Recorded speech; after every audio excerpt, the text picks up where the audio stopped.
how do you decode like all the astronomical, factors and everything? The precision factor over there is time.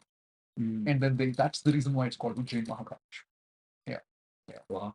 So again, when I think about like, or when my friends talk to me about India, the first question they ask is like, "Have you been to Taj Mahal?" I've never been to Taj Mahal, and nothing against it. My parents were not travelers, but I feel India is just not Taj Mahal.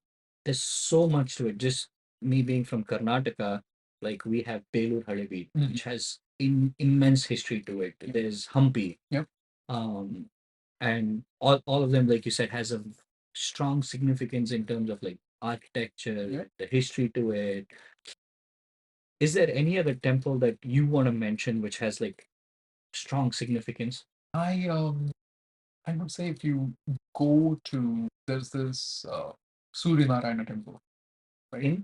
In it's a place called Srikakulam near Andhra Pradesh, right? And it's really fascinating to just get to that place, because when you get to that place and then the way the sun rays fall on the idol on specific date, right? It's like, how did they know this so back in the day itself? Like, unless you're like a genius, a mathematical genius, and you had like, even if you were a mathematical genius, calculating like every single thing from the planetary perspective and everything is just phenomenal. And how old is this temple? Oh, I don't even know. Don't even know. Right? And the temple is the Konark temple. Now Konark temple has become more of a cultural and visitor center.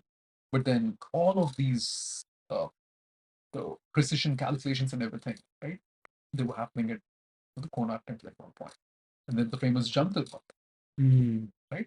That was commissioned by the Maharaja of Jaipur, I think, back in the day, right?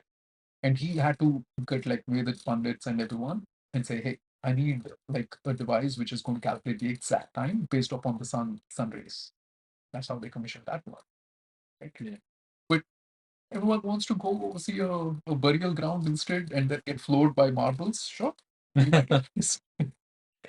Uh, But that's not to give credit to the people who built the Taj Mahal or anything, right? It's a phenomenal construction.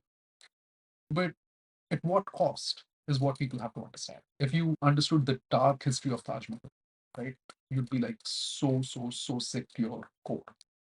Shah Jahan, after the construction was done, every single construction worker's hands and limbs were chopped off. is that true though? I Yes. thought it was. I mean, when you think about it, this is the guy who imprisoned his own parents. Why would you be surprised if he did? Like, if I didn't have like other connectivity points, right? If I told you, hey, I'm going to, put my own mother in like a cell and everything, would you not take this into consideration and pay? Yeah, yeah. It's that simple. And wasn't he also present by his son Yeah. Aurangzeb? Right. Everything in that lineage is pretty Right. much the same. Yeah. Yeah, yeah. It's okay. So when I talk about history, there's so much distortion to history. I was watching Braveheart yesterday, and the first phrase of the movie is history was not written by like the heroes. History was written by the people who murdered heroes. Like something like that, Yeah. right? And it's about, have you watched Braveheart? I did. Mel William Gibson, right? Wallace. Yeah, Mel Yep. Gibson. Yep. It's one of my favorite, top Yes. favorite movies. So in that, Graham Hancock, the author, he talks a lot about how history has been distorted. Yep. And then for us, Indian author that I really love, last episode, I did look up the name and I couldn't find the name, and I think I used the wrong name. Again, nothing to take away from Devdutt Patnaik, phenomenal